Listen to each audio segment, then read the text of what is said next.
Hello friends, আজকে আমরা দেখে নেব যে কিভাবে লেআউট, প্লট এবং স্কেল সেট করে ড্রয়িং শিট প্রিন্ট করতে হয়। তো এখানে লক্ষ্য করুন, আপনাদেরকে বোঝানোর সুবিধার্থে আমি এখানে 8টি ড্রয়িং শিট নিয়েছি একটি প্রজেক্টের, যার স্কেল রয়েছে 1:100, এখানে রয়েছে 1:100, অর্থাৎ বড় ড্রয়িং গুলো আছে আমার 1:100 এবং ছোট যে ড্রয়িং গুলো রয়েছে এগুলো আছে স্কেল 1:200, এই যে 1:200।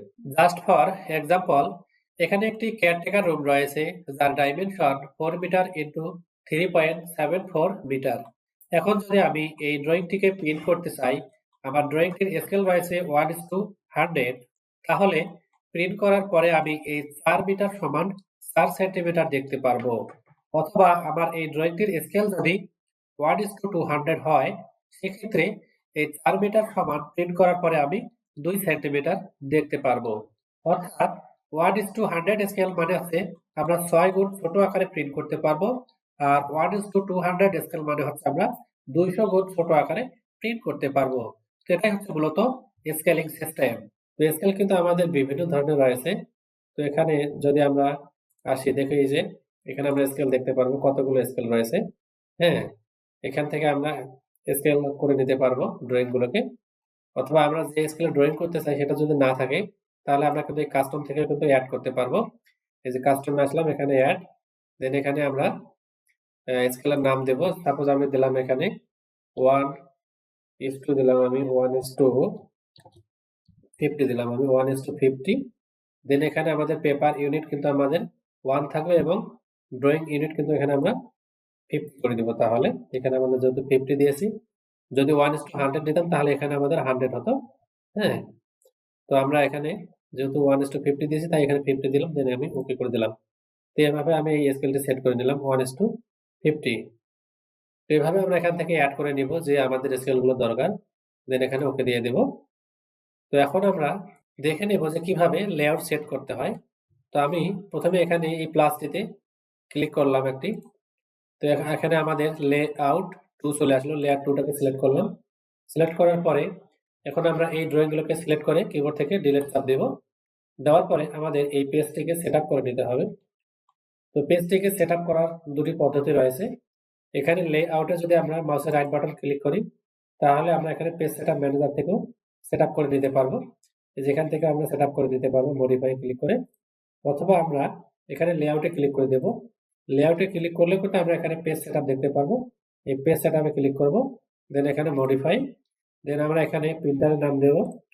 তো যেহেতু প্রিন্টার নেই, আমি এখানে DWG PDF সিলেক্ট করে দিলাম। দেন এখানে পেপার সাইজ দেব আমরা। পেপার সাইজটাকে আমি দিলাম ISO 3 দিব, A3 আমি নিলাম এক কথায়। A3 পেপার সাইজ দিলাম আমি। দেন সাদা কালো প্রিন্ট করতে চাইলে আমরা এখান থেকে মনোক্রোমটাকে সিলেক্ট করে দেব এবং এখান থেকে আমরা পোর্ট্রেট বা ল্যান্ডস্কেপ আমাদের যেটা দরকার সেটা কিন্তু আমরা করে নিতে পারবো। এখন আমাদের মূল যে কাজ স্কেলিং করা, স্কেল সেট করা আর কি। তো এখন আমরা স্কেল সেট করব। যদি আমরা মিটার এবং মিলিমিটারে কাজ করি, সেক্ষেত্রে আমাদের স্কেল আমরা সেট করব। এখানে 1 মিলিমিটারটা এখানে আমরা চেঞ্জ করব। এখানে আমরা দেব 1000 মিলিমিটার সমান 1 মিটার দেব আমরা এখানে 1 মিটার। এটা আমরা করতে পারি যে মিটারের ক্ষেত্রে। অথবা আমরা আরো একটি কাজ করতে পারি, যেখানে আমরা কাস্টমটাকে চেঞ্জ করে 1:1 করে দিলাম।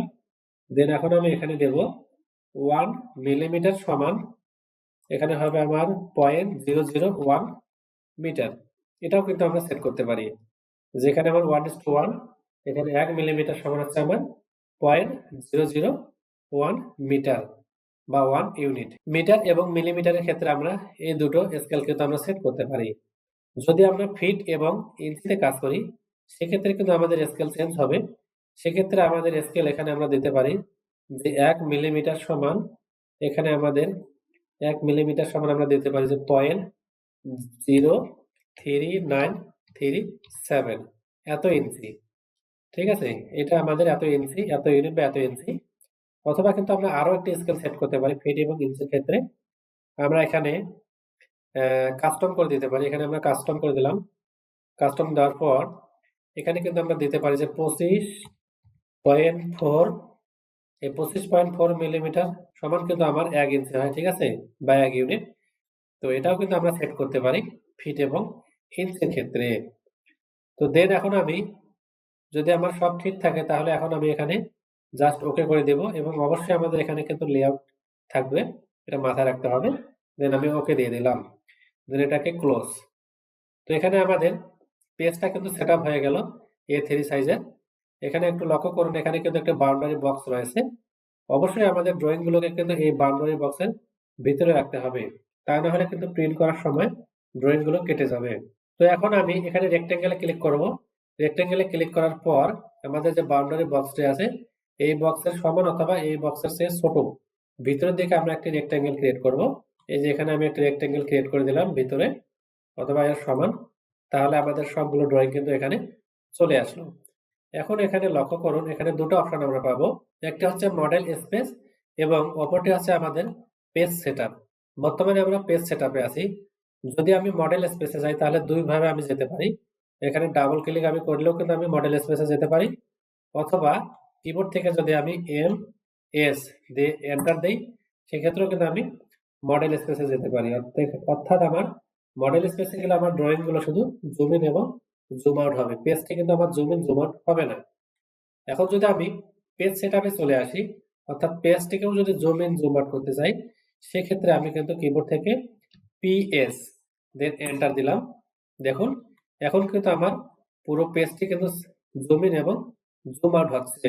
এখন আমরা এই ড্রইং গুলোকে স্কেলিং করে নেওয়ার জন্য এখন আমরা এই আমাদের যে রেক্টেঙ্গেলটা আছে অবশ্যই রেক্টেঙ্গেলটাকে সিলেক্ট করব। তাহলে কিন্তু আমরা এখানে স্কেল দেখতে পারবো। এখান থেকে আমরা স্কেল করে নিতে পারবো। আমাদের যতটুকু দরকার ততটুকু কিন্তু আমরা স্কেলিং করে নিতে পারবো। আমাদের ড্রইং গুলো যে স্কেলে করা থাকবে সেই স্কেলটি আমাদের এখানে দিলে কিন্তু সেটা অ্যাডজাস্ট হয়ে যাবে, ঠিক আছে? অথবা আমরা আরো একটি উপায়ে স্কেলিং করে নিতে পারি যে আমরা যদি স্ক্রল করি মাউস দ্বারা তাহলে কিন্তু আমাদের ড্রইং গুলো কিন্তু সহজে কিন্তু অ্যাডজাস্ট নাও হতে পারে। দেখা যাচ্ছে যে কোনো সাইড কিন্তু আমাদের বাইরে চলে যাচ্ছে অথবা অনেক ছোট হয়ে যাচ্ছে। তো এটার একটা বিকল্প উপায় রয়েছে। আমরা কিবোর্ড থেকে Z এন্টার দিতে পারি। Z এন্টার দিয়ে আমাদের ড্রইং গুলোকে যতটুকু দরকার প্রিন্ট করার ততটুকু আমরা এভাবে কিন্তু সিলেক্ট করতে পারি। তো সিলেক্ট করলে কিন্তু দেখুন আমার ড্রইং গুলো কিন্তু সুন্দর করে এখানে অ্যাডজাস্ট হয়ে গেল। অথবা যদি আমরা ম্যানুয়ালি কোনো ড্রইং শিটটাকে প্রিন্ট করতে চাই, সাপোজ আমি এই শিটটাকে নিতে চাই, তাহলে আমি আবার কিবোর্ড থেকে Z এন্টার দিলাম। দেওয়ার পরে জাস্ট আমি এই ড্রইংটাকে সিলেক্ট করব। আমি দেখুন আমি এই ড্রইংটাকে সিলেক্ট করলাম। তো শুধু আমার কিন্তু এই ড্রইং শিটটা কিন্তু আমার সামনে চলে আসলো। এখন যদি আমি মাউসের চাকা ঘোরাই তাহলে কিন্তু আমার স্কেলিংটা আবার কিন্তু সরে যাচ্ছে। অর্থাৎ স্কেল নষ্ট হয়ে যাচ্ছে। এই যে স্কেল কিন্তু এখানে কম বেশি হচ্ছে নিচে দেখুন এই জায়গাতে স্কেল কিন্তু আমার কম বেশি হচ্ছে। তো যখন আমাদের স্কেল অ্যাডজাস্ট হয়ে যাবে, সাপোজ আমার স্কেল অ্যাডজাস্ট হয়ে গেছে, সেক্ষেত্রে কিন্তু আমরা লক করে রাখতে পারি। এই যে আমরা লকে ক্লিক করব, দেন এখানে লকটাকে সিলেক্ট করার পরে আমাদের যে রেক্টেঙ্গেলটা আছে বাইরে, সেই বাইরের রেক্টেঙ্গেলটাকে সিলেক্ট করব, দেন কিবোর্ড থেকে একটি এন্টার দিব। তো এখন লক্ষ্য করুন বন্ধুরা, আমি কিন্তু মডেল স্পেসের মধ্যে আছি। এই যে MS এন্টার দিলাম আমি। মডেল স্পেসে আছি কিন্তু এখন আমার যে মডেল স্পেসে যে অন্য ড্রইং গুলো আছে সেগুলো কিন্তু আর আসতেছে না। কেননা আমার এটা কিন্তু লক হয়ে গেছে। এখন কিন্তু আর আমি এখানে কোনো কাজ করতে পারবো না, কোনো এডিট করতে পারবো না। তো যদি আমি এটাকে আবার এডিট করতে চাই বা আনলক করতে চাই, সেক্ষেত্রে আমি আবারও লকে ক্লিক করব। এখানে আনলকে ক্লিক করব। দেন আমাদের যে রেক্টেঙ্গেলটা আছে সেটাকে সিলেক্ট করব, দেন কিবোর্ড থেকে এন্টার দিব। এখন যদি আমি মাউসের চাকা ঘোরাই তাহলে দেখুন এখন কিন্তু আমি সবগুলো ড্রইংকে ইজি ভাবে দেখতে পাচ্ছি। তো আমরা কিন্তু এই লক সিস্টেমের মাধ্যমে ড্রইং গুলোকে অ্যাডজাস্ট করে লক করে রাখতে পারি যাতে আমাদের স্কেলে কম বেশি না হয়। তো ফ্রেন্ডস আপনারা যদি টেমপ্লেট অ্যাডজাস্ট করে ড্রইং শিট গুলোকে প্রিন্ট করতে চান তাহলে আপনারা কিভাবে টেমপ্লেট তৈরি করে এখানে অ্যাডজাস্ট করে নেবেন সেই প্রসেসটাও কিন্তু আমার দেখানো আছে অন্য একটি ভিডিওতে। আপনারা চাইলে সেই ভিডিওটি দেখে নিতে পারেন কিভাবে আপনারা ড্রইং এর সাথে টেমপ্লেট সেট করে সেই ড্রইং গুলোকে প্রিন্ট করতে পারেন। তো ফ্রেন্ডস আজকের ভিডিও এ পর্যন্তই। ভিডিওটি আপনাদের কেমন লাগলো তা অবশ্যই কমেন্টস করে জানাবেন। ভিডিওটি যদি ভালো লেগে থাকে তাহলে ভিডিওটিতে লাইক দিয়ে চ্যানেলটিকে সাবস্ক্রাইব করে পাশেই থাকুন এরকম গুরুত্বপূর্ণ আপডেট সব ভিডিও পেতে। সকলকে ধন্যবাদ। Good night. Please subscribe me.